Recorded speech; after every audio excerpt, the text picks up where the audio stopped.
Good evening, sir. Good evening, everyone. Good evening, Ji. Very good evening. Very good evening.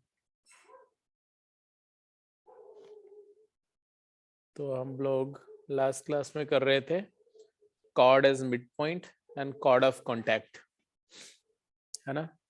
Cord of contact और chord as mid point में क्या क्या बातें याद हैं आपको? ये याद होगा कि कॉर्ड एज मिड पॉइंट का इक्वेशन का फॉर्मेट होता है T इक्वल टू S1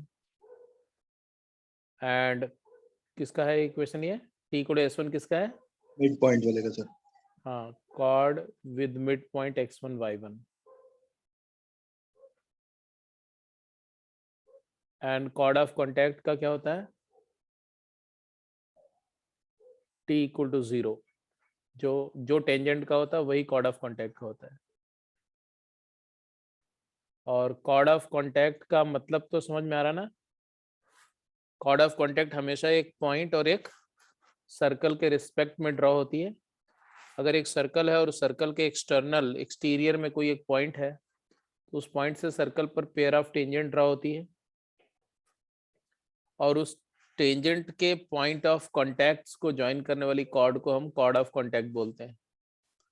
तो इवेंचुअली आपको ये S दिया रहेगा, सर्कल का इक्वेशन दिया रहेगा और ये पॉइंट P दिया रहेगा x1 y1 और इसी पॉइंट और सर्कल के रिलेटिव में आपको एक कॉर्ड मिलेगी, इसको बोलते हैं chord of contact. This is chord of contact and equation is T equal to 0.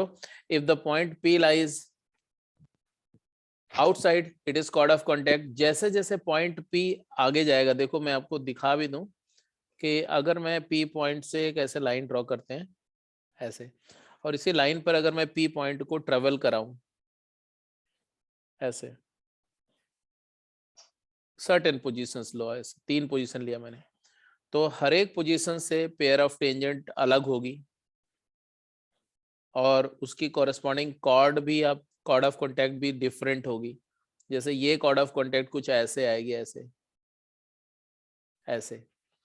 फिर अब जब यहाँ से टेंजेंट ड्रॉ करेंगे तो ये टेंजेंट ऐसे ड्रॉ होगी, कॉन्टैक्ट पॉइंट और पास आ जाएंगे तो कॉर्ड ऑफ कॉन्टैक्ट जो है और क्लोज हो जाएगी, ऐसे आ जाएगी, ऐसे। What is happening as the point P is getting closer towards the circle? What is happening? जैसे जैसे पॉइंट P सर्कल की तरफ जा रहा है तो कॉर्ड बाहर की तरफ आ रही है, टुवर्ड्स द पॉइंट आ रही है। आ रही कि नहीं आ रही? और जब पॉइंट P यहीं आ जाएगा तो कॉर्ड ऑफ कॉन्टैक्ट टेंजेंट बन जाएगी, सेम लाइन टेंजेंट हो जाएगी ऐसे। इसीलिए इक्वेशन सेम आ रहा है। और जब पॉइंट अंदर चला जाएगा तो कॉर्ड ऑफ कॉन्टैक्ट एक लाइन आएगी, बाहर आ जाएगी, मतलब उसका एकदम बल्कि स्मूथ ट्रेवल है ऐसे, उसी को पोलर बोलते हैं। तो दैट विल बिकम पोलर। तो वो मैंने बताया था वो आपके सिलेबस में नहीं है, बट उसके बारे में थोड़ा डिस्कशन हो गया था जब आप साकेत ने पूछा था। अब आ जाते हैं इस क्वेश्चन पे। आई थिंक ये दोनों क्वेश्चन गेम के थे। इसमें से जो सेकंड क्वेश्चन डिस्प्ले हो रहा है ये एज अ डाउट मेहुल ने पूछा था। मेहुल, यही डाउट था तुम्हारा ना? Yes sir. ठीक है, हाँ आंसर भी आ गया। देखो सुकृत ने आंसर भी कर दिया। पहले पॉइंट का तो आंसर सिंपल ही है, equation of chord of contact of the given circle for the point 3,4 and area of the triangle formed by the chord of contact and pair of tangent. तो पहले मैं फर्स्ट क्वेश्चन ही take up करता हूँ। हो गया sir first. हो गया, कोई बात नहीं है, फिर भी जल्दी से देख लेते हैं। बोला गया क्या? बोला गया कि ऐसे ऐसा एक एक्सटर्नल पॉइंट से पेयर ऑफ टेंजेंट है और ये कॉर्ड ऑफ कॉन्टैक्ट है और ये एरिया ऑफ ट्राइंगल बतानी है। ये ट्राइंगल कैसा ट्राइंगल होगा? This triangle will be definitely a, बोलो, आइसोसेलेस ट्राइंगल। आइसोसेलेस ट्रायंगल होगा, इसमें तो कोई डाउट नहीं है, क्योंकि एक्सटर्नल पॉइंट से टेंजेंट की लेंथ इक्वल होती है। तो अगर ये पॉइंट 3,4 है P पॉइंट और ये A है पॉइंट ऑफ कांटेक्ट और ये B है पॉइंट ऑफ कांटेक्ट, तो PA इक्वल टू PB, तो आइसोसेलेस ट्रायंगल, इसमें कोई डाउट। क्या पूछा है? कॉर्ड ऑफ कॉन्टैक्ट का इक्वेशन तो आपने लिख ही दिया होगा, सर्कल का इक्वेशन दिया हुआ, तो what is the equation of this line? 3x plus 4y -9 -9 equal to 0. अब आपसे पूछा गया and what is length of tangent? Can you find the length of tangent? Length of tangent is root s1. PA equal to PB equal to root s1. root s1 कैसे आएगा? 3,4 को इस circle के expression में डालो, 3 3 जा 9, 4 4 जा 16, 16 plus 9 minus 9, 4 आ गया। हेलो,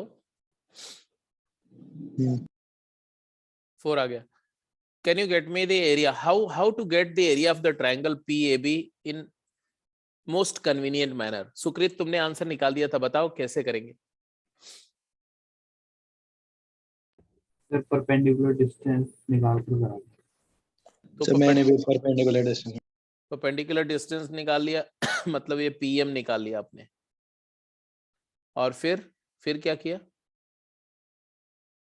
और सर ये कॉर्ड की लेंथ था तो पता ही है sir, root r square minus p square तो उसको मल्टीप्लाई करके कॉर्ड की लेंथ कैसे निकाली? अच्छा, sir 2 into root r square minus p square होता है ना सर, पहले लिखा था आपने।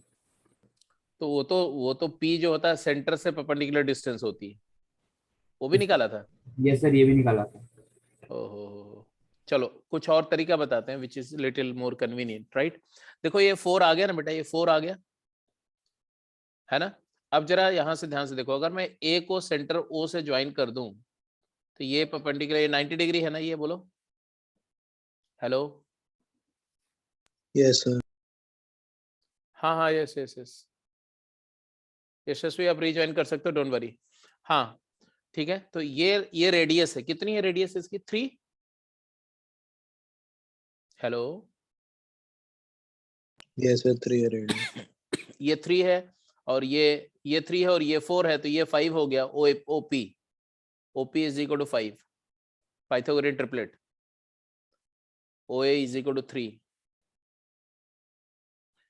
नाउ लिसन टू मी, ये एंगल अगर थीटा है तो ये एंगल भी थीटा होगा, एग्रीड और नॉट? कॉन्ग्रुएंट ट्रायंगल्स, ये 90 है बेटा, ये दोनों ट्रायंगल कॉन्ग्रुएंट है।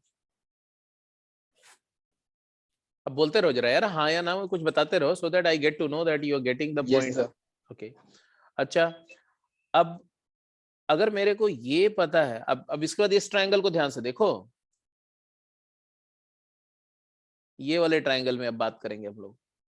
इस ट्रायंगल में can't you see that O AM is equal to 4 sin theta? Yes sir And PM is equal to 4 cos theta? Yes sir. And sin theta is, tan theta is 3/4?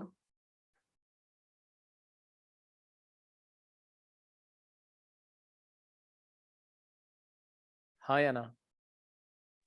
Yes sir. Yes sir PAO triangle, PAO पाओ, PAO triangle में जाओ और tan theta पाओ, 3/4। tan theta 3/4 है तो sin theta कितना हो गया? 3/5 और cos थीटा कितना हो गया? 37 डिग्री 4/5। डिग्री विग्री की जरूरत ही नहीं है हमें। tan sin theta 3/5, cos theta 4/5, तो 4 sin थीटा कितना हो गया? 4 sin थीटा 12/5, और 4 cos थीटा कितना हो गया? 16 16/5।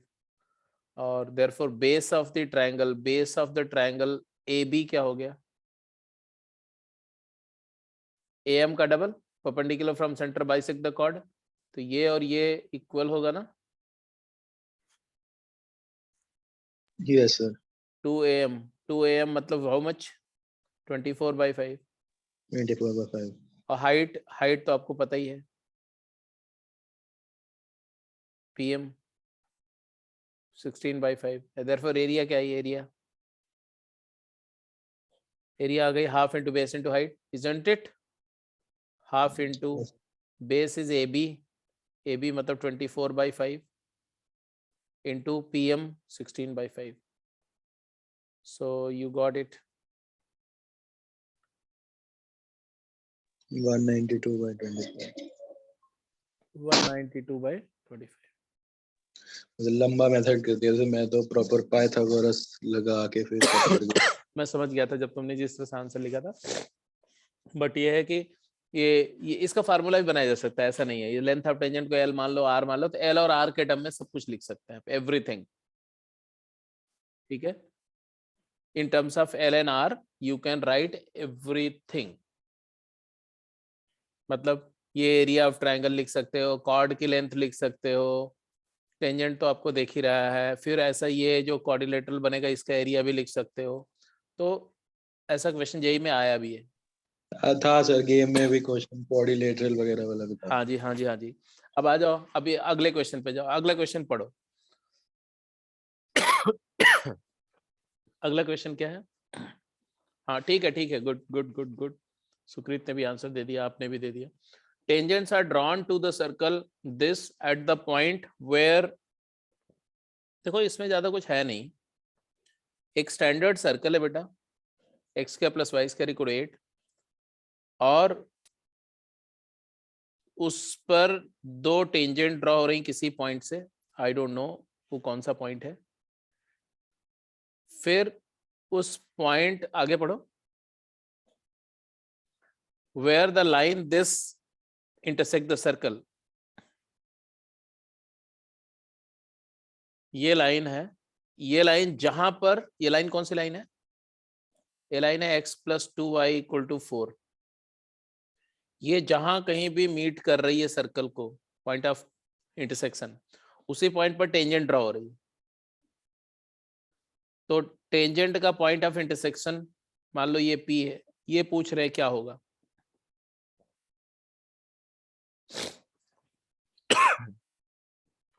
तो कई सारे तरीके हैं। एक तरीका ये है कि ये जो लाइन है x plus 2y equal to 4, ये कॉर्ड ऑफ कॉन्टैक्ट है कि नहीं? Yes sir. अगर ये कॉर्ड ऑफ कॉन्टैक्ट है तो इसका इक्वेशन क्या होगा? अगर मैं मान लूं ये point x1 y1 alpha beta है, अल्फा बीटा मान लूं अगर, तो कॉर्ड ऑफ कॉन्टैक्ट का इक्वेशन क्या होगा? Alpha X plus beta Y minus 8 equal 0। Alpha X plus beta Y minus 8 equal to 0, T equal to 0। और ये लाइन का इक्वेशन आपको दिया हुआ है x plus 2y minus 4 equal to 0। तो यहाँ से क्लियर, दोनों लाइन सेम लाइन से कंपेयर कर दो। Alpha over 1 is equal to beta over 2 is equal to 8/4, 8/4। तो अल्फा की वैल्यू क्या आ गई बोलो? 2, एंड बीटा की वैल्यू क्या आ गई? 4। Yes sir. सिंपल। था नहीं सर वो, मतलब यही सोच तो ऐसे ही रहा था कंपेयर करने की, बट किया नहीं मैं। हाँ, इसमें जो दूसरा तरीका है ना, वो कुछ लोग ऐसे करते हैं कि पहले इस लाइन और सर्कल को सॉल्व करके ये पॉइंट निकाल लेते हैं।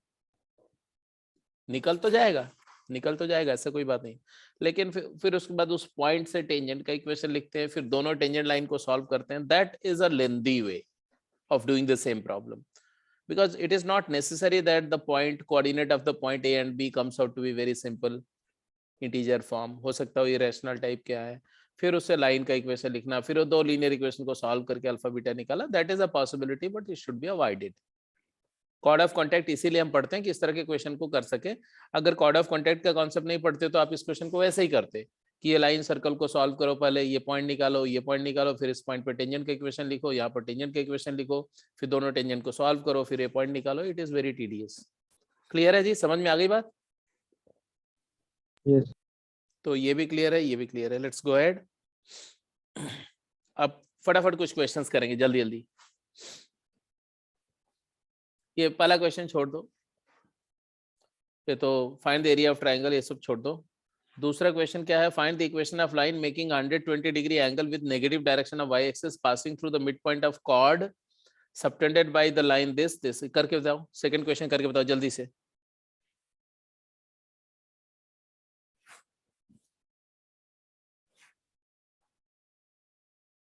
सेकंड क्वेश्चन जल्दी से करके बताओ, और जिनकी प्रैक्टिस नहीं वो पहला भी कर लें, क्वेश्चन करेंगे तो याद आ जाएगा कॉन्सेप्ट। किसका इसका हो गया बेटा? सबका हो गया होगा। पहले तो जो सर्कल गिवन है उसका सेंटर क्या है? इस सर्कल का सेंटर क्या है? 0,0 क्या? 0,0 कैसे बात कर रही है? ध्यान से देखो इसको। x² + y² - y = 0 है। g f c 0 है, g 0 है, f -1 है। -g, -f होता है 0, ½ क्लियर है? यस ये सर्कल का एक सेंटर है। एनीवे हम सेंटर क्यों सोच रहे हैं? क्योंकि हमें कॉर्ड का मिड पॉइंट चाहिए। Find the equation of line making so much angle, तो लाइन का स्लोप दिया हुआ है। Passing through mid point of chord subtended by this line on this circle, तो ये लाइन इस सर्कल पर जो कॉर्ड सबटेंड कर रही है उसका मिड पॉइंट चाहिए हमें। तो कैसे आएगा? फुट अप परपेंडिकुलर से आ जाएगा। आएगा कि नहीं आएगा? तो फुट अप परपेंडिकुलर निकालो, किसका? सेंटर का। किस में? लाइन में। तो x - 0 अपॉन लाइन का equation 1 = y -½ divided by 1 = -x को 0 लाइन में, y को ½ -2 अपॉन 2। यहां से आपको ये मिड पॉइंट का कोऑर्डिनेट आ गया। क्या आया कोऑर्डिनेट? जल्दी बोलो। What is this quantity? -3/2 3/4 आ गया ये। This is 3/4। x कोऑर्डिनेट 3/4 आ गया। y कोऑर्डिनेट क्या है?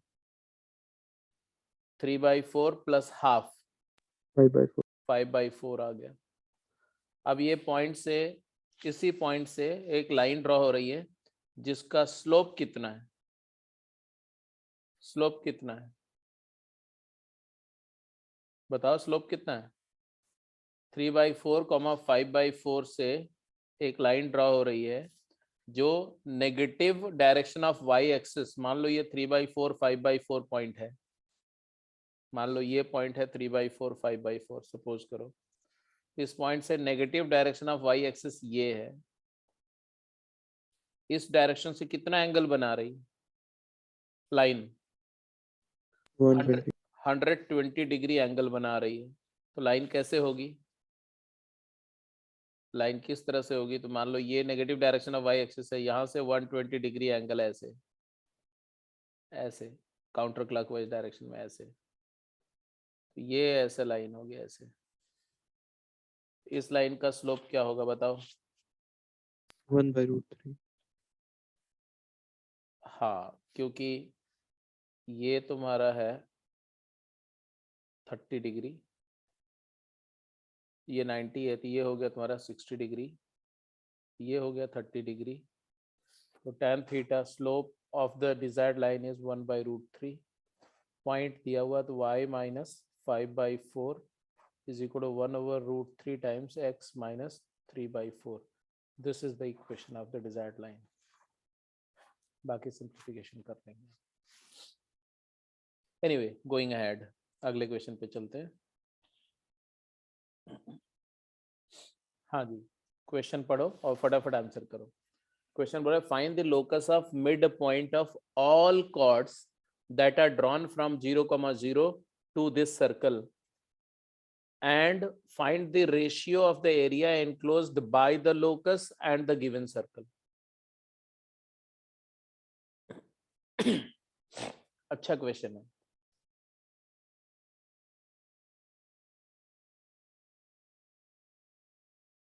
फोर्थ क्वेश्चन भी अच्छा है।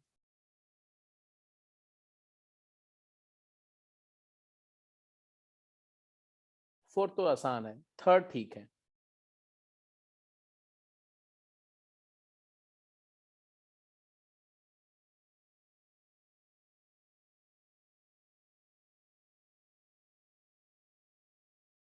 तो फोर्थ वैसा ही क्वेश्चन है जैसा अभी किया था, तो फोर्थ तो आपके लिए होमवर्क है, थर्ड अभी करके बताओ।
क्वेश्चन नंबर थर्ड समझ में आ गया क्या बोला जा रहा है? यस सर, वो थोड़ा सा तो प्रोग्रेस भी हुआ है। ठीक है, जो सर्कल है इसका सेंटर क्या है? 2,0 2,0 और रेडियस 2 इसका मतलब क्या हुआ? सर 2,0 सेंटर है और 2 रेडियस है, इसका मतलब क्या हुआ? इसका मतलब हुआ ये सर्कल का सेंटर एक्स एक्सिस पर है और सर्कल वाई एक्सिस को टच कर रहा है। कौन से पॉइंट पर? ओरिजिन पे। ये बात सबसे पहले तुम्हें विजुलाइज होनी चाहिए। ये कितने लोगों ने इसको ऑब्जर्व कर लिया था? हो गया था 2,0 centre and this is the circle. अब ये ओरिजिन है 0,0। 0,0 से आप सर्कल पे infinite number of secant draw कर सकते हो, कॉर्ड्स।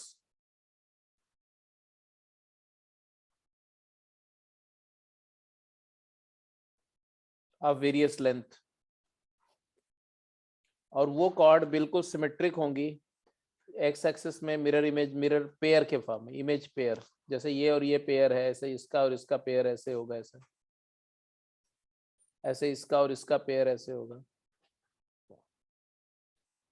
और ये जो पेयर वाइज में कॉर्ड में ड्रॉ कर रहा हूँ, ये सेम लेंथ की है और उनके मिड पॉइंट भी जस्ट वर्टिकली अलाइंड होंगे ऐसे, इस तरह से।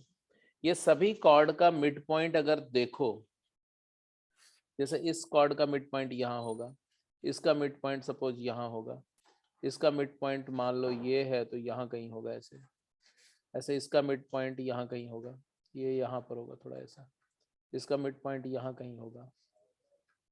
तो अगर इन मिड पॉइंट को आप रफली भी लोकेट करो ना, तो तुम्हें समझ में आता है कि ये एक ऐसा, देख रहा है ऐसा क्या बन रहा है, एक ऐसा, और सिमेट्रिकली जैसा ऊपर बनेगा वैसे नीचे भी बनेगा। ऐसा एक सर्कल बनने की पॉसिबिलिटी है, ऐसा नजर आ रहा है। एक और तरीका मैं बोलूं, बिकॉज ये पॉइंट फिक्स हो गया, तो दूसरा एंड पॉइंट अगर सर्कल पे मूव कर रहा है, तो उसके हर पॉइंट, इस कॉर्ड का हर एक पॉइंट एक पाथ को फॉलो करेगा जो सर्कुलर जैसा ही होगा, क्योंकि एक रॉड है, इसका एंड पॉइंट फिक्स कर दो और इसको सर्कल में घुमाओ, है ना, तो उसका जो मिडिल पॉइंट है वो भी एक सर्कुलर पाथ को फॉलो, मतलब एक क्लोज लूप को फॉलो करेगा। अब वो सर्कुलर होगा नहीं होगा, इसके लिए हमें थोड़ा सा वर्क करना पड़ेगा। तो हम क्या करें इसको? कई सारे तरीके हैं। एक तरीका ये है कि मान लो मिड पॉइंट किसी एक पर्टिकुलर पोजीशन में, मान लो ये ओ ए कॉर्ड है, इसका मिड पॉइंट एम है, H, K। तो मेरे को एक बात बताओ, ये पॉइंट और ये पॉइंट सेंटर से perpendicular on the chord bisect the chord. Hello, Yes, sir. इसका तो ये एंगल 90 हो गया। तो मैंने बोला let mid point be H comma K. अगर mid point M H comma K है तो ये भी क्लियर है कि ये सेंटर सी है मान लो, तो C M is perpendicular to O M, हाँ या ना? Yes, sir. And therefore what?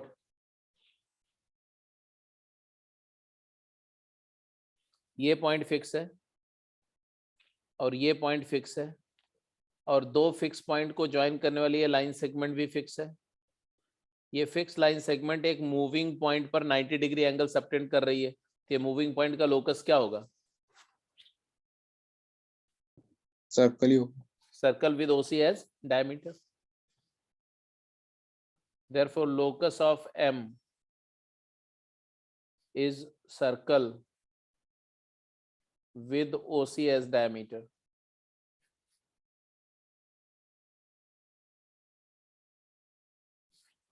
And therefore इसका इक्वेशन क्या होगा? x into x minus 2 plus y into y minus 0 मतलब y square equal to 0। Equation आ जाएगा x square plus y square minus 2x equal to 0। This is the equation of locus। कितने लोगों को बात समझ में आ गई?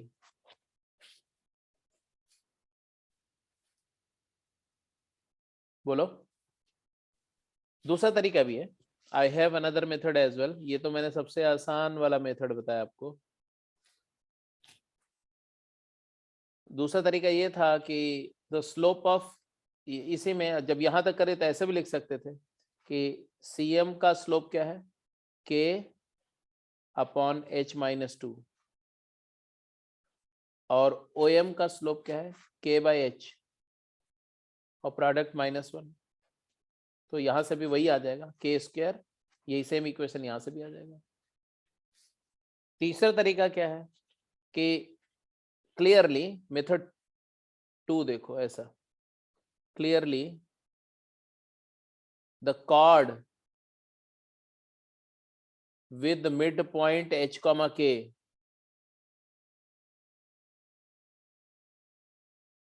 passes through 0 0। समझ में आ रहा है कि नहीं? अगर H comma K को मिड पॉइंट ले लो कॉर्ड का, तो ऐसी सारी कॉर्ड कहां से पास कर रही है? 0 0 से पास कर रही है। तो कॉर्ड का इक्वेशन क्या होगा? T equal to S1। T equal to S1 मतलब व्हाट? H comma K को मिड पॉइंट लेके कॉर्ड का इक्वेशन लिखो। इस सर्कल के लिए क्या लिखोगे? T लिखो, T HX plus KY minus 2 times 2x को लिखोगे H प्लस एक्स। S1 क्या हो जाएगा? S1 हो जाएगा H square plus K square minus 4H। ये कॉर्ड मिड पॉइंट का इक्वेशन है, एक्स वाई में लीनियर इक्वेशन है। इट पासेस थ्रू 0 0 0 0, इसमें सेटिस्फाई कर दो। 0 0 एक्स को 0 पुट कर दो, y को 0। देखो ये तो कैंसिल हो जाएगा। क्या आएगा बोलो? x को 0 पुट किया -2h, और राइट साइड में आएगा h square plus k square minus 4h। अब h को x लिख दो और k को y, लोकस आ गया। तो यहाँ से लोकस आएगा। तो ये थोड़ा लेंदी तरीका है, बट यहाँ से भी आंसर आ जाएगा। क्या आया? X square plus Y square minus 2x equal to 0।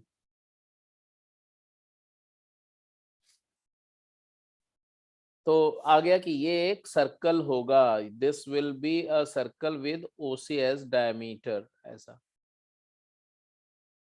अब तीसरा क्वेश्चन उन्होंने क्या पूछा था कि find the area of the region which is lying enclose between the circle and locus. Locus और सर्कल के बीच में कितना एरिया है? ये एरिया कैसे आएगा? आ जाएगा ना? कैसे आएगा एरिया ये वाला? आ जाएगा। हाँ, बड़े सर्कल का एरिया माइनस छोटे सर्कल का एरिया छोटे सर्कल का एरिया करके आप एरिया निकाल लेंगे। 3 पाई बाय 4। हाँ, तो हाफ रेडियस है बिल्कुल। तो बड़े सर्कल का एरिया तो आपको पता ही है कितना, 4 पाई, उसका रेडियस 2 था तो 4 पाई, माइनस छोटे सर्कल का एरिया क्या है, pi, 4 pi minus pi is 3 pi is the area. तो ये क्वेश्चन भी सिंपल था। Let's go ahead.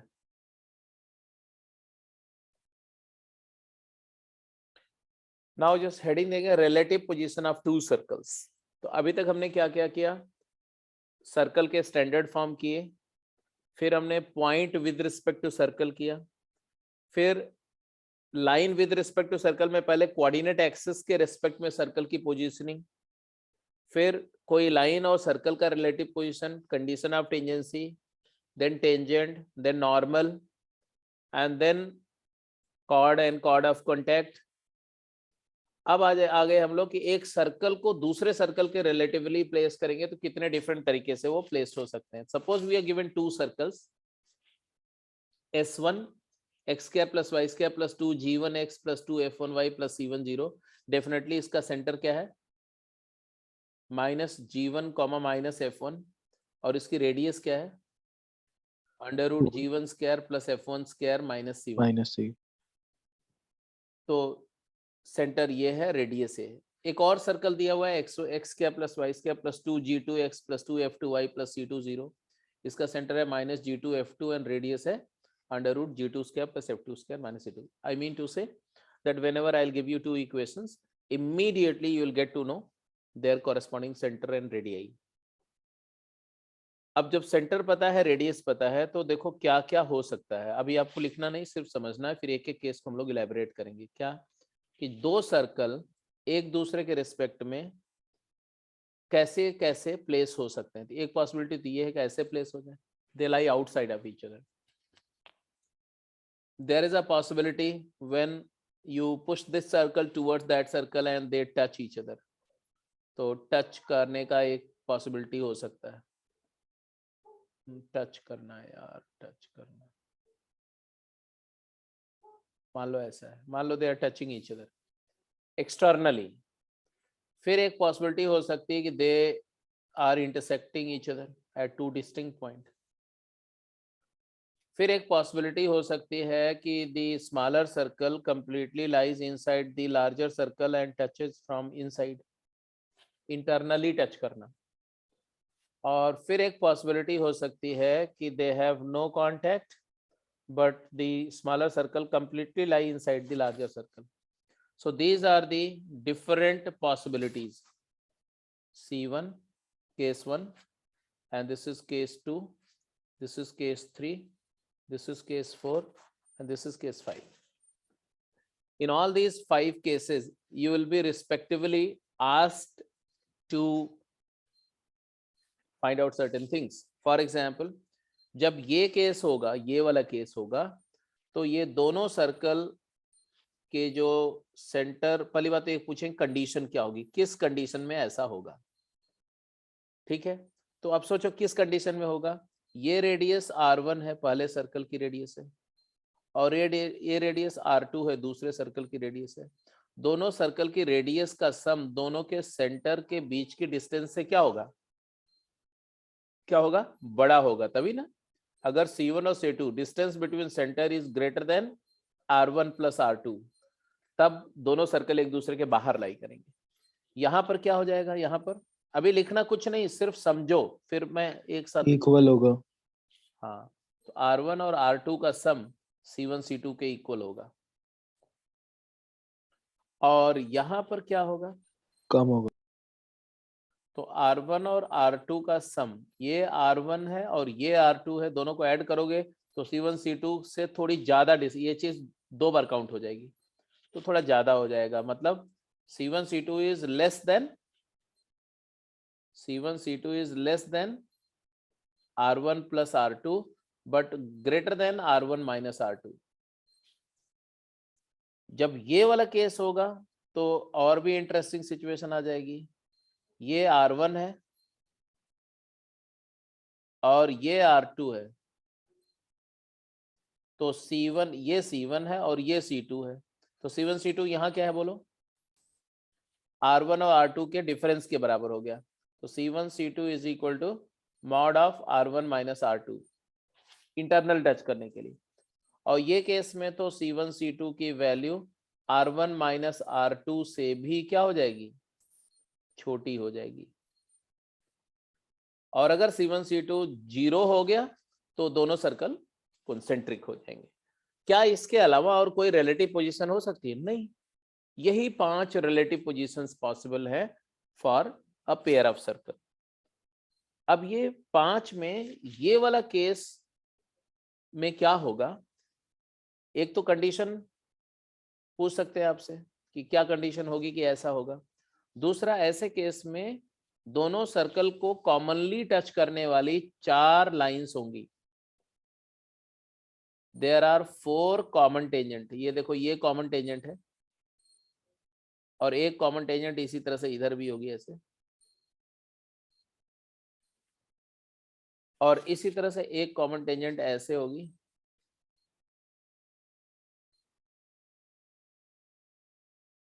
और ऐसे ही एक कॉमन टेंजेंट इधर से भी होगी ऐसे।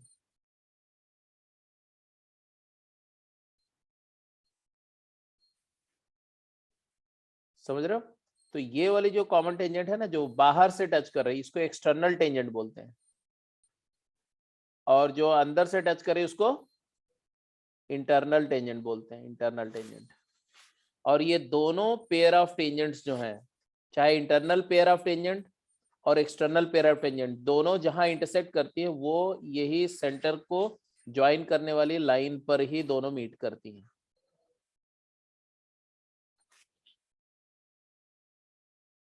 ये जैसे ये point of intersection of external tangent है, मान लो ये P है, और ये point of intersection of internal tangent है Q। इनको क्या बोलते हैं? इनको बोलते हैं, क्या बोला मैंने, direct common tangent, direct common tangent या DCT, या इसी को एक्सटर्नल टेंजेंट भी बोलते हैं। और इनको क्या बोलते हैं? ऐसे दो है ना, ये भी वही है, और ये वाली जो है, ये दोनों, इनको या इनको क्या बोलते हैं? इनको बोलते हैं transverse common tangent, transverse common tangent या TCT, और इंटरनल टेंजेंट भी बोलते हैं। तो अब मैं जो भी बात करने जा रहा हूं, जो भी चीजें लिखवाऊंगा, इन्हीं के बारे में, कि ये डायरेक्ट कॉमन टेंजेंट और ट्रांसवर्स कॉमन टेंजेंट कितने होंगे, डायरेक्ट कॉमन टेंजेंट के बीच एंगल क्या होगा, डायरेक्ट कॉमन टेंजेंट की लेंथ ऑफ टेंजेंट क्या होगी, ये जो पॉइंट ऑफ कांटेक्ट है ना, इनके बीच की ये डिस्टेंस होती है, इसी को लेंथ ऑफ टेंजेंट बोलते हैं। ये ट्रांसवर्स टेंजेंट के बीच एंगल क्या होगा, ट्रांसवर्स टेंजेंट की लेंथ क्या होगी, मतलब ये पॉइंट ऑफ कांटेक्ट के बीच की ये डिस्टेंस, ये क्या होगी। तो ये सारे बातों पर बहुत तमाम क्वेश्चन पूछे जाते हैं। तो we are going to discuss those things in 1 by 1 for all 5 cases. So बात समझ में आई? Yes sir. अब एक एक केस स्टार्ट करते हैं जी। केस 1 से स्टार्ट कर रहा हूं मैं, तो मैं ये स्लाइड को चेंज करूं, आगे चलूं? Yes sir. ठीक है, तो let's begin with the first case. आप लिखेंगे case 1, two circle lie outside each other when distance between their center, that is D, is larger than R1 plus R2,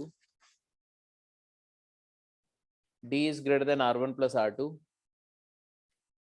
then ये diagram अब बना लो, आराम से बनाओ।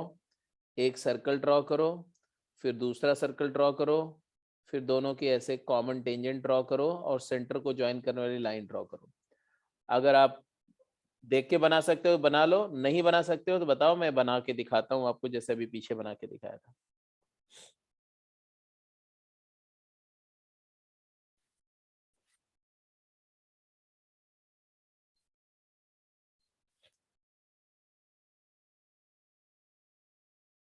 ऐसे केस में कितनी कॉमन टेंजेंट होगी? When the two circles lie entirely outside each other, how many common tangents are there? 4 there are Four. 4 common tangents, बिल्कुल सही, 4 कॉमन टेंजेंट है। और लिख दो देयर आर 4 कॉमन टेंजेंट होंगी।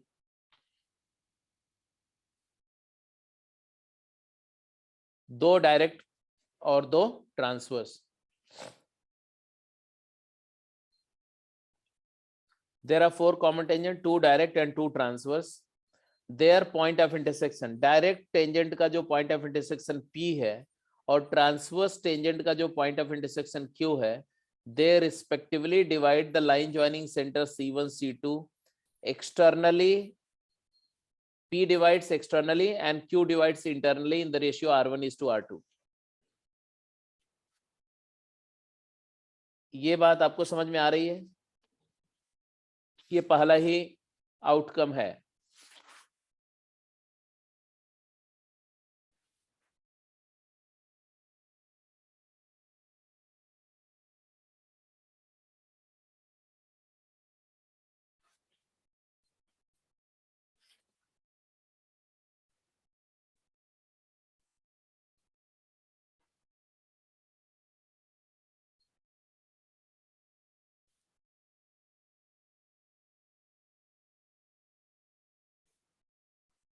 ये देखो,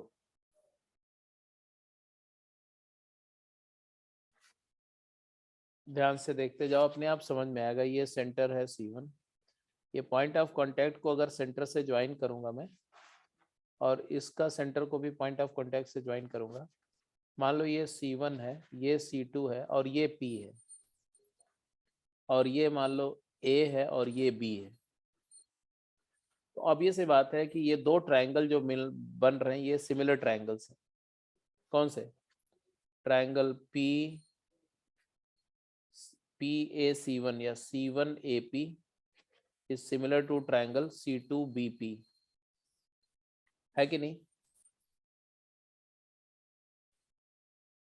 अरे भाई एक लाइन के परपेंडिकुलर दो लाइनें थी, ये दोनों पैरेलल हैं, तो this is parallel to this and this is intersecting. ये 90, ये 90, ये एंगल तो कॉमन ही आ गया दोनों में, सिमिलर हैं, तीनों एंगल सेम हो गए। सिमिलर होने पर क्या होता है जी? सिमिलर होने पे PC1 is to PC2 is equal to ये R1 रेडियस है और ये R2 रेडियस है, it is R1 is to R2। मानते हो कि नहीं मानते हो? साइड्स का रेशियो सेम yes कर दो। sir इसका मतलब है कि पॉइंट P एक्सटर्नली डिवाइड कर रहा है किसको? C1 C2 सेगमेंट को। C1 C2 लाइन सेगमेंट को पॉइंट P एक्सटर्नली डिवाइड कर रहा है इसको। इसका मतलब है अगर आपको C1 का कोऑर्डिनेट पता है -G1 - F1 और C2 का कोऑर्डिनेट पता है -G2 - F2, तो आप P का कोऑर्डिनेट निकाल सकते हैं। निकाल सकते हैं कि नहीं निकाल सकते हैं? एक्सटर्नल डिवीजन का फार्मूला यूज करके क्या होगा P का coordinate? Can you tell me? मान लो ये अल्फा बीटा है P, तो what will be alpha? R1 या ये डिस्टेंस R2 है, तो R2 इसमें मल्टीप्लाई होगी, R2 minus G1 -R1 into -G2 divided by R2 - R1, ऐसे बीटा आ जाएगा। R2 into -F1 -R1 into -F2 divided by R2 - R1। तो मतलब आप एक्सटर्नल डिवीजन का फार्मूला आप जानते लगा के आगे। ये फार्मूला याद वाद रखने की बात नहीं बोल रहा हूं मैं कि याद रखो, सिर्फ ये याद रखो कि ये डिवीजन एक्सटर्नल है, ratio R1 is to R2 है, रेडियाई के रेशियो में डिवाइड कर। ऐसे ही अगर मैं ट्रांसवर्स टेंजेंट ड्रॉ करता हूँ, ट्रांसवर्स वाली मतलब ऐसे वाली टेंजेंट ड्रॉ करता हूँ, ये वाली, तो यहाँ पर भी तो बेटा वही बात होगी ना कि अगर पॉइंट ऑफ कांटेक्ट को यहाँ से ज्वाइन कर दो और ये वाला पॉइंट ऑफ कांटेक्ट को ये सेंटर से ज्वाइन कर दो, तो ये दोनों सेंटर भी तो क्या हो गए? ये सिमिलर हो गए। ये 90 है, ये 90 है, बोलो, और ये वर्टिकली अपोजिट एंगल इक्वल हो जाएंगे, तो तीनों एंगल इक्वल हो गए, तो सिमिलरिटी ऑफ ट्रायंगल हो गई। तो इसका होता है अगर ये पॉइंट Q है और ये R है और ये S है, तो आपको नहीं दिख रहा है कि Q डिवाइड RS, या other Q divides C1 C2 in the ratio R1 is to R2. Hello. Yes, sir. Yes, sir. C1Q और C2Q का रेशियो भी तो वही आएगा, C1Q upon C2Q is equal to R1 by R2। फिर से similarity लगाओ इन दोनों ट्राइंगल में, ये ट्राइंगल और ये वाले ट्राइंगल में, ठीक है। तो अगर मुझे इंटरनल टेंजेंट का इंटरसेक्शन पॉइंट चाहिए तो R1 इज टू R2 में इंटरनल डिवीजन कर लो, एक्सटर्नल टेंजेंट का चाहिए तो एक्सटर्नल डिवीजन कर लो। आपको ये पॉइंट और ये पॉइंट मिल गया, मान के चलो कि Q मिल गया और P मिल गया। अब अगर Q और P मिल गया तो मैं टेंजेंट का इक्वेशन लिख सकता हूं, बोलो कैसे।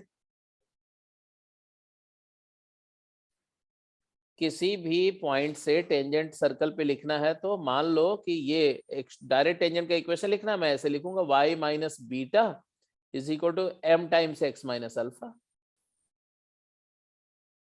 अब ये लाइन तो कोई भी लाइन हो सकती है अल्फा बीटा से, फिर apply condition of tangency, apply condition of tangency किसी एक सर्कल पे कि ये लाइन टच कर रही है C2 को या C1 को, मतलब C1A परपेंडिकुलर डिस्टेंस, हाँ C1A इक्वल टू R1 कर दो तो वहां से m की वैल्यू आ जाएगी, गेट स्लोप। तो अभी निकालना पड़ेगा आपको, दो पेयर ऑफ सर्कल दे देंगे, बोलेंगे डायरेक्ट टेंजेंट का इक्वेशन निकालो, ट्रांसवर्स टेंजेंट का इक्वेशन निकालो, ये सब आपको कैलकुलेट करना पड़ेगा। तो समझ में आ गया, यही काम हम ट्रांसवर्स टेंजेंट के लिए भी कर लेंगे। तो डू यू एग्री कि अगर आपको मैं दो सर्कल दूं तो आप उसके डायरेक्ट टेंजेंट का point of intersection, transverse tangent का पॉइंट ऑफ इंटरसेक्शन, डीसीटी की इक्वेशन और टीसीटी की इक्वेशन लिख सकते हैं, एग्रीड और not? Yes, sir. Yes, sir. Yes, sir. तो आपने ये सारे पॉइंट सारे हो गए, ये हो गए। मान लो इक्वेशन ऑफ डीसीटी क्या आएगा, तो बोला कि मैंने point of intersection alpha beta मान लो आ गया, चाहे डीसीटी हो चाहे टीसीटी। तो स्लोप एज्यूम कर लेना y minus beta m times x minus alpha, and then we will get two value of slope by applying the condition of tangency of this line to any of the two circle, and therefore you get two equation। दो slope आएगी तो दोनों tangent का equation आ जाएगा, and same you will do for TCT. अब एक बात और पूछी जाएगी, वो बहुत इंटरेस्टिंग है, what is the angle between DCT, ये एंगल क्या है, पहला क्वेश्चन। और दूसरा कि डायरेक्ट कॉमन टेंजेंट की लेंथ कितनी होती है, ये mn लेंथ कितनी होगी इस डायग्राम पर, ये लेंथ क्या होगी, और ये वाली लेंथ कितनी होगी, ये वाली लेंथ। तो आप लिख दोगे लेंथ ऑफ डीसीटी, पहले मैं लेंथ ऑफ डीसीटी दिखा रहा हूं, फिर इसके बाद मैं एंगल की बात कर लूंगा। ये डायग्राम ऐसे बनाओ, इसी डायग्राम पर देखो,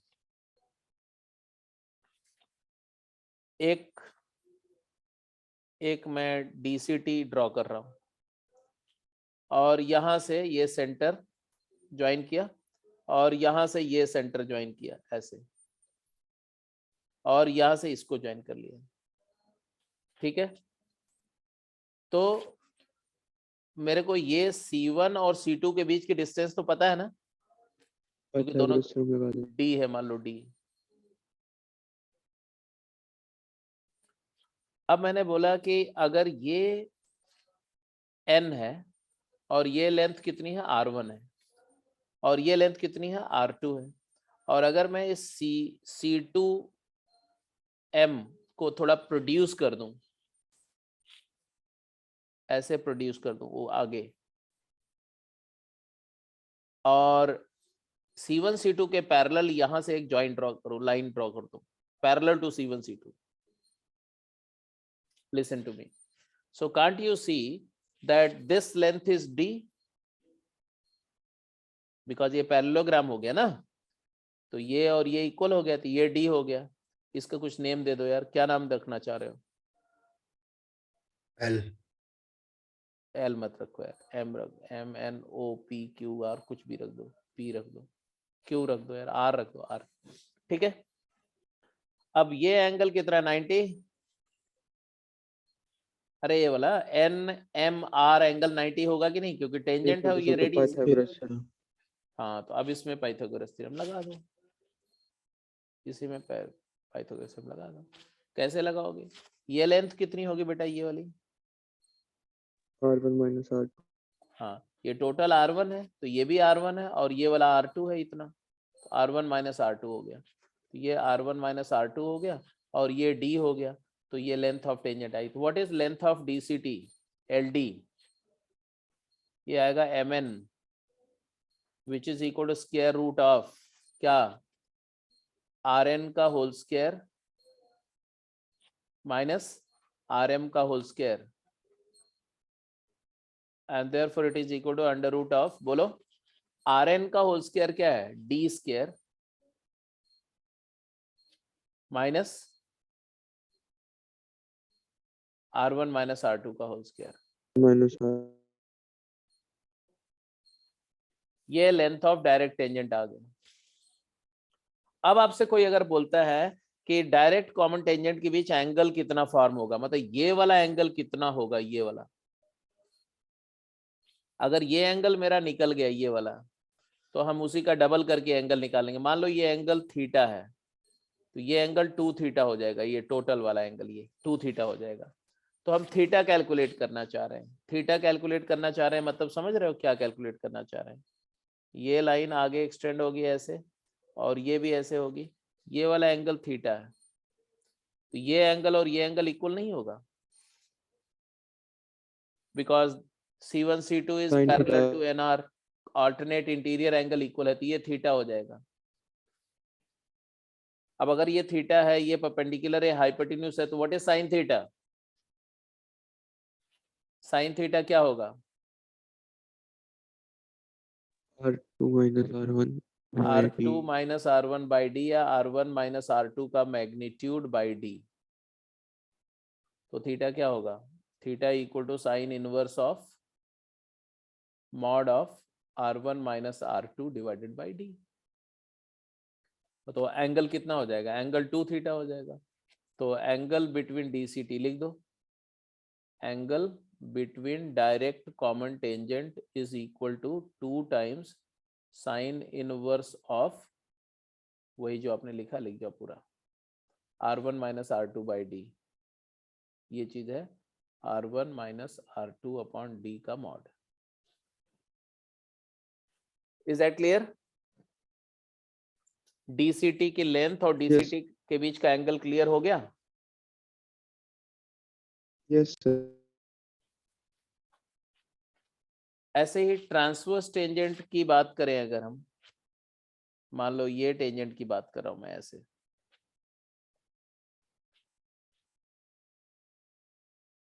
ये वाली टेंजेंट की बात कर रहा हूं। इस टेंजेंट की बात करते समय भी कुछ कुछ कॉन्सेप्ट बिल्कुल ऐसा ही होगा।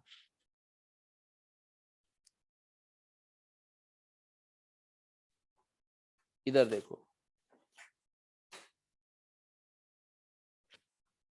हमें इसकी लेंथ चाहिए, कैसे निकालेंगे लेंथ इसकी, बोलो? अगर मुझे इस टेंजेंट की लेंथ कैलकुलेट करनी हो तो कैन यू सजेस्ट मी कि ये लेंथ कैसे आएगी? मान लो ये R पॉइंट है और ये S पॉइंट है, तो लेंथ कैसे आएगी? तो अगर मैं यहां से, ये अलग डायग्राम है, please don't mix with that one, right? Separate diagram है। बोलो तो मैं अब ये वाला काम कर चुके, इसको अगर आप नोट कर चुके तो ये सब हटा दूं मैं? हेलो, एक सेकंड। कर लो, पहले नोट कर लो, नोट कर लो, फिर मैं बात करता हूँ।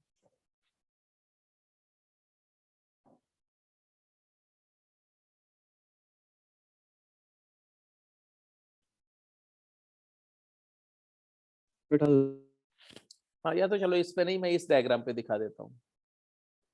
इस वाले ऊपर वाले डायग्राम पर देख लो, ये इसको आगे एक्सटेंड कर दो और ये टेंजेंट थी, तो टेंजेंट और ये भी नॉर्मल था, और फिर यहाँ C2 से इस टेंजेंट के पैरेलल लाइन ड्रॉ करते हैं ऐसे।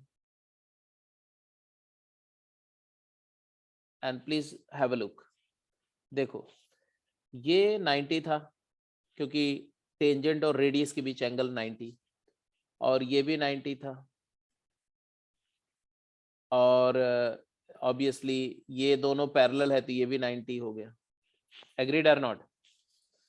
अब जरा इस ट्रायंगल को देखो, C2 C1, और ये पॉइंट का कुछ नेम दे दो, क्या रखना चाह रहे बोलो? S नहीं, ST तो इसको ले लिया मैंने, ये T है और ये S है, तो इसको क्या ले ले?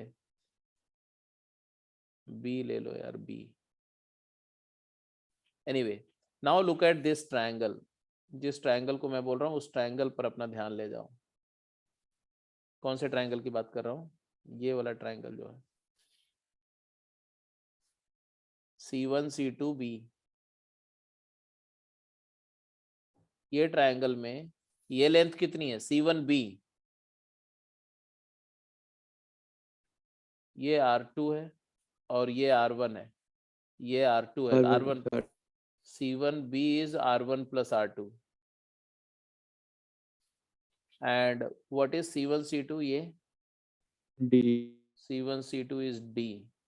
तो पाइथागोरस थ्योरम लगाओ तो ये लेंथ आ जाएगी कि नहीं, ये वाली C2B। तो yes C2B sir, root of under root of D D square square minus minus R1 plus R2 का होल स्क्वायर। और यही C2B जो है वो लेंथ है, ST है, लेंथ ऑफ ट्रांसवर्स टेंजेंट। अच्छा, अब याद रखना बड़ा आसान है, दोनों में D स्क्वायर में से कुछ सब्ट्रैक्ट हो रहा है। डायरेक्ट कॉमन टेंजेंट जो होती है वो बड़ी लेंथ की होती है, ट्रांसवर्स छोटी होती है, इसलिए ट्रांसवर्स में बड़ी क्वांटिटी सब्ट्रैक्ट होगी, R1 R2 के समेशन का स्क्वायर सब्ट्रैक्ट होगा, और डायरेक्ट में डिफरेंस का स्क्वायर सब्ट्रैक्ट होगा। This is very simple to remember, because direct common tangent की लेंथ बड़ी होती है, लार्जर होती है, ट्रांसवर्स कॉमन टेंजेंट छोटी लेंथ की होती है रिलेटिवली, इसलिए डायरेक्ट में अगर D square minus R1 minus R2 का होल स्क्वायर है तो वहां पर D square minus R1 plus R2 का होल स्क्वायर है। फिर बात आती है कि दोनों ट्रांसवर्स टेंजेंट के बीच एंगल कितना होगा, ये एंगल कितना होगा? तो बोल रहे हैं कि ये एंगल का डबल होगा ये वाले का, ये दोनों एंगल सेम होंगे, तो ये एंगल निकाल लो अगर तो उसी का डबल से आ जाएगा, और ये एंगल मान लो अल्फा है या फाई है, मान लो फाई, तो आप मुझे बताओ जरा तो क्या होगा? ये एंगल और ये एंगल सेम ही होगा ना, ये पैरेलल लाइन है और ये ट्रांसवर्सल है, कट कर रही है, बोलो। BC2 C1 and sin phi हाँ, तो साइन फाई यहाँ आ जाएगा, साइन फाई क्या आ जाएगा?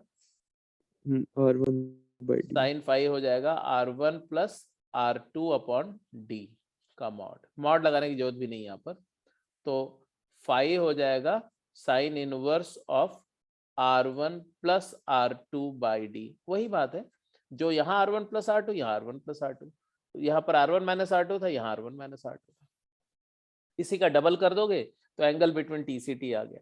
तो हमने चार चीज बताई, डायरेक्ट कॉमन टेंजेंट का इक्वेशन कैसे निकालते हैं, DCT डायरेक्ट कॉमन टेंजेंट की लेंथ कैसे निकालते हैं, और डायरेक्ट कॉमन टेंजेंट के बीच एंगल कैसे निकालते हैं, फिर ट्रांसवर्स टेंजेंट का इक्वेशन कैसे निकालते हैं, ट्रांसवर्स टेंजेंट की लेंथ कैसे निकालते हैं, और ट्रांसवर्स टेंजेंट के बीच का एंगल कैसे निकालते हैं। ये सारे 6 पॉइंट क्लियर है? yes और उनके पॉइंट ऑफ इंटरसेक्शन, तो चार उसके टोटल 8 इंफॉर्मेशन है, और वो सारी आपको क्लियर होनी चाहिए। तो this is what we had discussed. जैसे ये क्वेश्चन का आंसर करो, पहले इस क्वेश्चन का आंसर करो, फिर वो जो पॉइंट्स है ना वो अभी मैं दोबारा मैं डिस्प्ले कर दूंगा, उसको आप देख लेना, लिख लेना। बोल रहे हैं find the range R so that the circle first and circle second lie outside each other, outside each other। तो D क्या आया?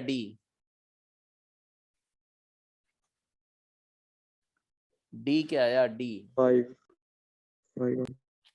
D 1,3 और 4,-1, एक का सेंटर है 1 3, एक का है 4 -1, तो अंडर रूट ऑफ 4 - 1 3 का स्क्वायर 9 एंड 16 5 आ गया। तो टू लाई आउटसाइड कंडीशन क्या होती है? टू लाई आउटसाइड कंडीशन क्या होती है?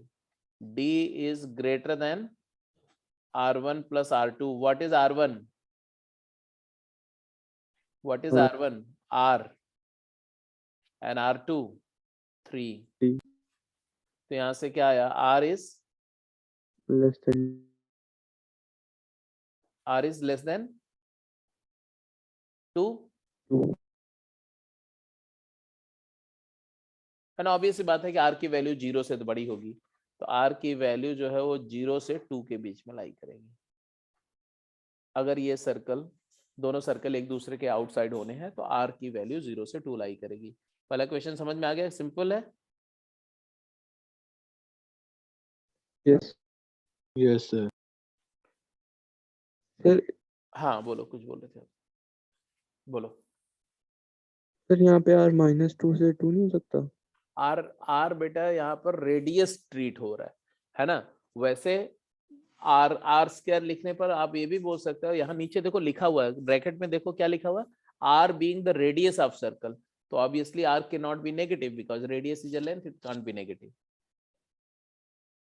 तो मतलब अगर वैसे वेरिएबल हो तो तब तो हो जाता। वैसे वेरिएबल हो तो नेगेटिव भी हो सकता है, बिल्कुल हो सकता है। यहाँ इसीलिए स्पेसिफाई किया गया ना, R being the radius of circle। तो हमने डायरेक्ट कॉमन टेंजेंट के बारे में बोला कि length of direct common tangent is the defined as distance between the point of contact, that is nm, और nm हमारा क्या आया था? d square minus r1 minus r2 का whole square. Angle between DCT 2 theta, और theta हमारा क्या है? तो थीटा ये है, तो r1 minus r2 divided by d, sine theta है तो उसका साइन इनवर्स, उसका double. Transverse common tangent, the length of transverse tangent is defined as st, distance between the point of contact of transverse tangent. इसका formula हमारा निकाला था d square minus r1 plus r2 का whole square. Angle between TCT हमने क्या निकाला था? Angle between TCT मतलब ये एंगल थीटा, तो ये एंगल भी थीटा, ये ट्रायंगल में ये थीटा है, तो sine theta is r1 plus r2 divided by d, तो 2 sine inverse r1 plus r2 by d, ये टोटल एंगल TCT के बीच का एंगल हो गया, लेंथ और एंगल हो गया। तो hopefully this is absolutely clear कि ये एंगल अगर थीटा है तो ये एंगल भी थीटा होगा, तो ये बड़े बड़े ट्राइंगल से साइन थीटा से एंगल आ गया, और उसी का डबल क्योंकि ये भी सेम एंगल होगा ऐसे, तो ये 2 थीटा हो गया, टोटल एंगल इज 2 थीटा, ये 2 थीटा है। ठीक है, अब आराम से नोट कर लो, और इसके बाद फिर ये क्वेश्चन का कंप्लीट आंसर करो। क्या दिया? Find the equation of common tangents, दो डायरेक्ट है, दो टेंजेंट ट्रांसवर्स हैं, तो चारों इक्वेशन लिखो, उनकी लेंथ, उनके बीच का एंगल, सारा कुछ बताओ इस पेयर ऑफ सर्कल के लिए।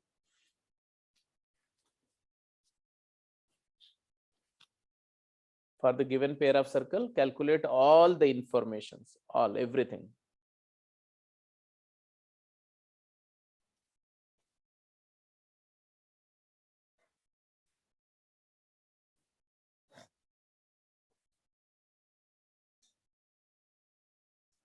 और इसके लिए सीधे सीधे फार्मूला मत लगाया करो, पहले आप थोड़ा सा देख लिया करो सर्कल्स को। कभी कभी सर्कल इतने नाइसली प्लेस्ड होते हैं कि बिना फार्मूले के सब कुछ दिख जाता है।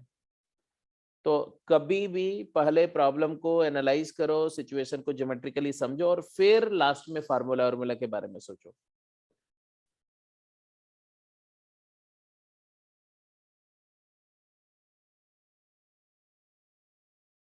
फार्मूले से तो आंसर आ ही जाएगा।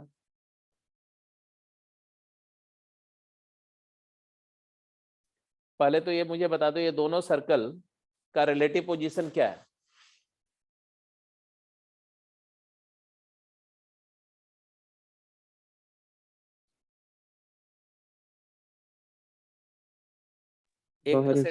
एक का सेंटर 2,2 है, रेडियस 2 है, मतलब है कि पहला सर्कल कोऑर्डिनेट एक्सिस को टच कर रहा है और 2,2 फर्स्ट क्वाड्रेंट में सेंटर है। दूसरा सर्कल का सेंटर है -3, -3 और रेडियस 3 है।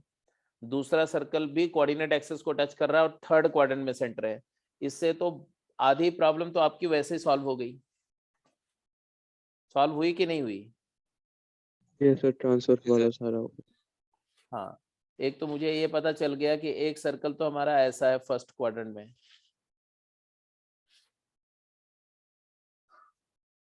दोनों एक्सिस को टच करता हुआ एक सर्कल है ऐसा। दूसरा सर्कल मेरा थर्ड क्वाड्रेंट में है और दोनों एक्सिस को टच कर रहा है थर्ड क्वाड्रेंट में, ऐसा कुछ। इनफैक्ट थोड़ा वो बड़ा है क्योंकि उसका रेडियस जो है वो 3 है, और वो वाला पहला वाला जो सर्कल है ना, ये थोड़ा रिलेटिवली छोटा है।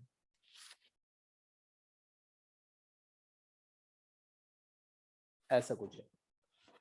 तो ट्रांसवर्स टेंजेंट तो डायरेक्ट मिल गई कि नहीं मिल गई, एक्स और वाई एक्सिस। तो y equal to 0 is one transverse tangent, x equal to 0 is other transverse tangent, और origin is the point of intersection of transverse tangent.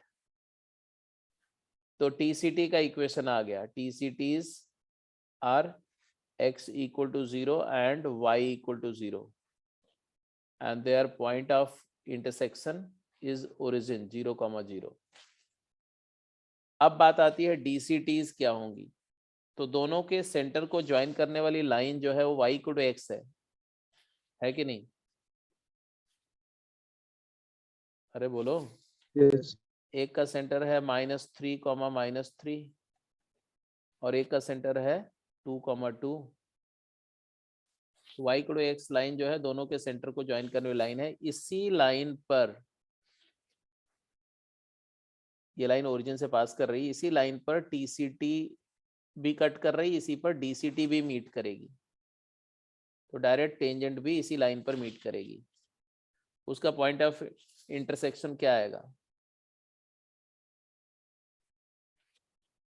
Direct tangent का point of contact, point of intersection क्या आएगा? वो निकाल लो, जल्दी निकाल के बताओ।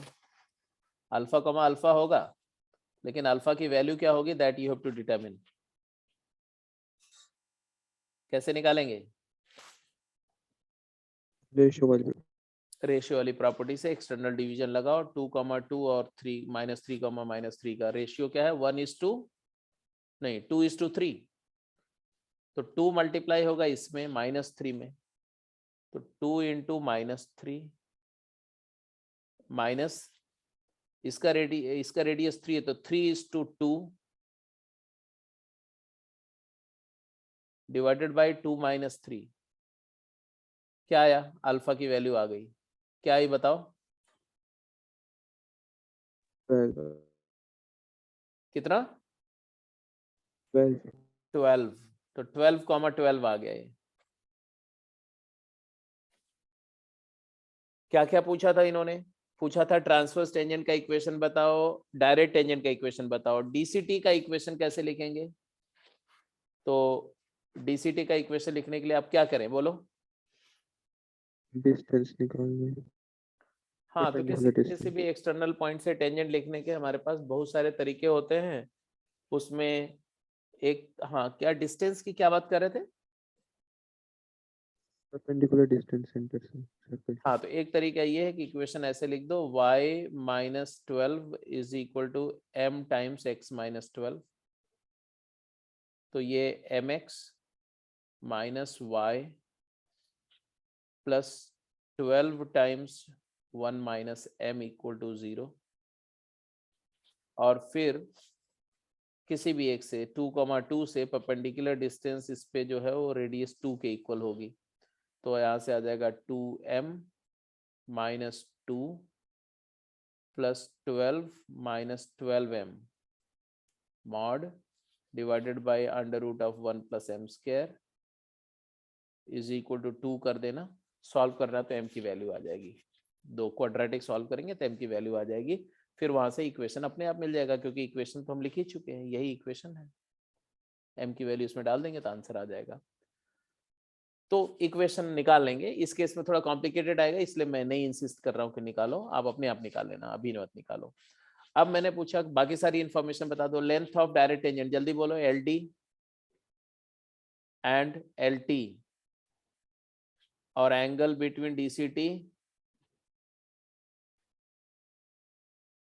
N angle between TCT। चारों इंफॉर्मेशन जल्दी बताओ। Length of direct tangent to 7 length of direct tangent क्या आएगी?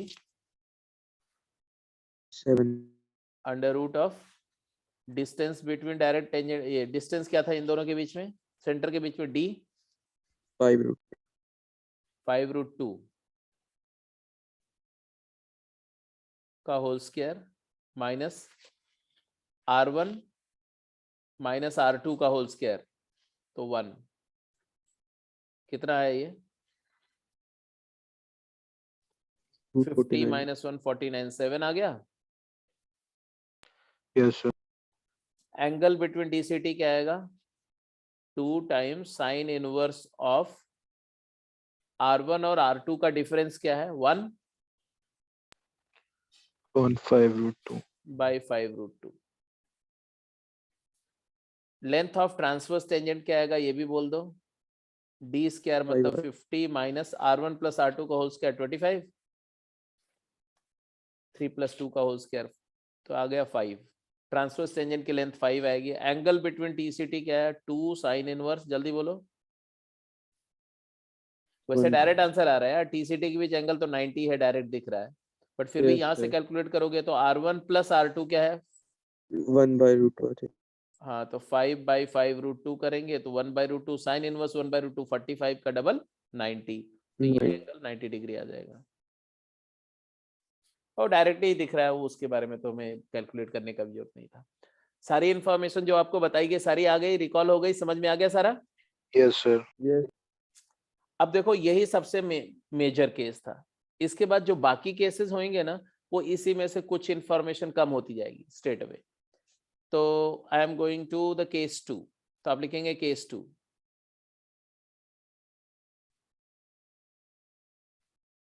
To circle touch each other. अगर दोनों सर्कल एक दूसरे को एक्सटर्नली टच कर रहे हैं, बाहर से टच कर रहे हैं, तो क्या होगा? आपने बोला C1 C2 D की वैल्यू R1 प्लस R2 के इक्वल हो जाएगी, ऐसा। उस केस में क्या होगा कि दो डायरेक्ट टेंजेंट होगी और जो ट्रांसवर्स टेंजेंट दो होती थी ना, वो दोनों क्लोज हो गई, ऐसे दोनों ऐसे कोइंसाइड करके एक टेंजेंट हो गई। तो there is single transverse tangent and 2 direct tangent. There are 2 DCT and 1 TCT. 2 DCT and 1 TCT. अब यहां क्वेश्चन अराइज होता है कि हम इक्वेशन कैसे फाइंड करेंगे। तो DCT का इक्वेशन तो वैसे ही फाइंड करेंगे जो पहले बताया गया। TCT का इक्वेशन भी हम डायरेक्ट लिख सकते हैं। क्यों? क्योंकि ये पॉइंट तो मिल ही जाएगा, R1:R2 पॉइंट ऑफ कांटेक्ट दोनों सर्कल का तो मिल ही जाएगा। और फिर इस पॉइंट ऑफ कांटेक्ट से ये टेंजेंट है और ये नॉर्मल है, तो इसी C1 C2 के परपेंडिकुलर लाइन ड्रॉ कर दो। या उससे भी आसान तरीका होता है कि TCT का इक्वेशन हमेशा क्या होगा? S1 minus S2 0। अब यहां पर बेटा एक छोटा सा नोट आप सभी लोग लिखेंगे, ये काफी इंपॉर्टेंट नोट होगा।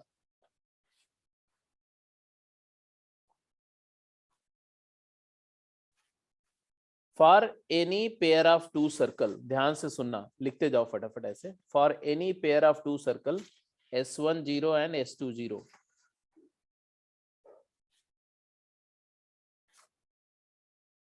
S1 minus S2 equal to 0 is locus of point from which the tangents drawn to both circles are equal in length.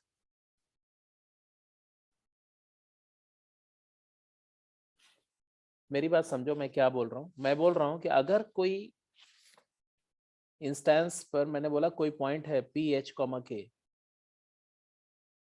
Such that H, K से दोनों सर्कल पे जो टेंजेंट है उसका लेंथ इक्वल है, तो बेटा आपको क्या मिलेगा? आपको यही तो मिलेगा कि root S1 is equal to root S2। बोलो हाँ या ना। h कॉमा k को पहले सर्कल में पुट करेंगे रूट s1, दूसरे में पुट करेंगे रूट s2, और root s1 equal to root s2 मतलब s1 equal to s2, s1 equal to s2 मतलब s1 माइनस s2 0। तो s1 minus s2 equal to 0 मतलब दोनों सर्कल के इक्वेशन को सब्ट्रैक्ट करके एक लाइन मिलेगी, और वो लाइन उन पॉइंट्स का लोकस है, वो लाइन उन पॉइंट का लोकस है जिन पॉइंट से सर्कल्स पे अगर टेंजेंट ड्रॉ होगी तो टेंजेंट की लेंथ क्या होगी?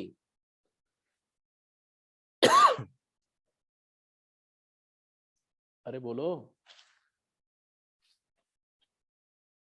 ऐसा लोकस जिससे किसी भी पॉइंट से दोनों सर्कल पे टेंजेंट इक्वल लेंथ की होंगी, इसी लाइन को बोलते हैं, दिस लाइन इज कॉल्ड, यहां लिख दो, called as radical axis.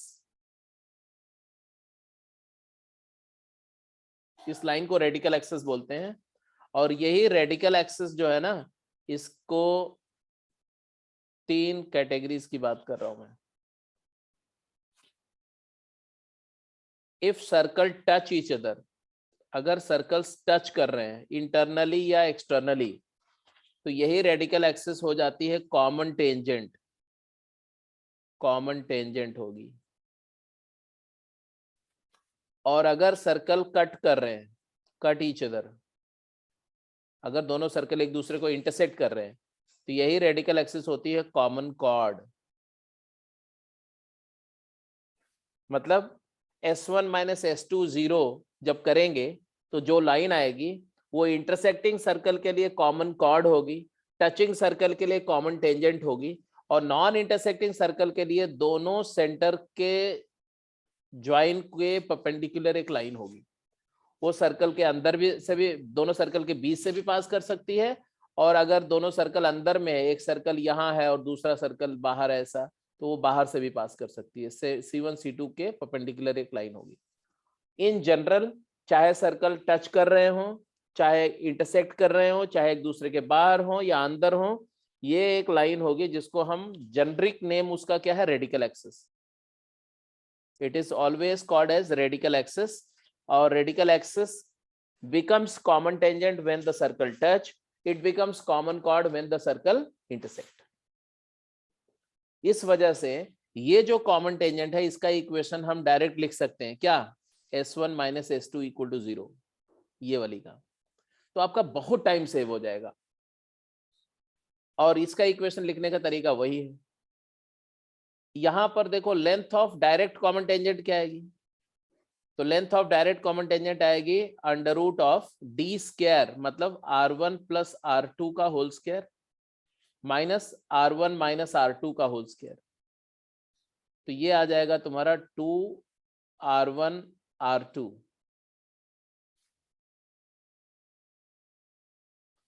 r1 square r2 square cancel, 4r1 r2 का root 2 times root of r1 r2, that is twice of geometric mean of r1 r2।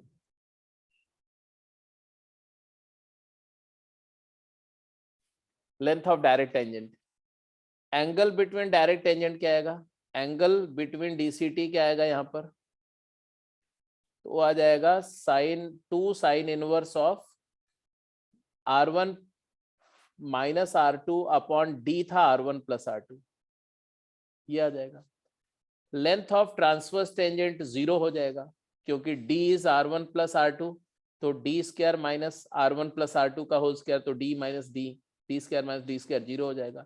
Angle between TCT क्या आएगा, angle between TCT ये आ जाएगा sir एक ही तो line है। हाँ एक ही लाइन है तो एंगल 0 हो जाएगा या 180 हो जाएगा। जैसे r1 plus r2 upon d मतलब r1 प्लस r2, तो ये साइन इनवर्स 1, तो 2 इंटू साइन इनवर्स 1 हो गया, तो sine inverse 1 is pi by 2, तो 2 इंटू पाई बाई 2 क्या हो जाएगा, पाई, तो 180 डिग्री या 0। तो आपने कोई नया फार्मूला यूज किया, नथिंग, सिर्फ ये एक बात नहीं याद रखनी है कि common tangent s1 minus s2 0 होगी, बाकी सब कुछ जो आपने केस 1 में किया वहीं से कंटिन्यू होगा। ठीक है, बात समझ में आ रही है? Hello, Yes, sir. तो आप लोग बड़े थके थके से लग रहे हो, है ना? सुबह से ही पढ़ रहे हैं। हाँ? थक तो गए सर, वो सुबह से ही पढ़ रहे हैं, अभी फिजिक्स भी नहीं पढ़ी है। अरे बाप रे, चलो इसकी भी ठीक है क्लास फिर, है इसके बाद।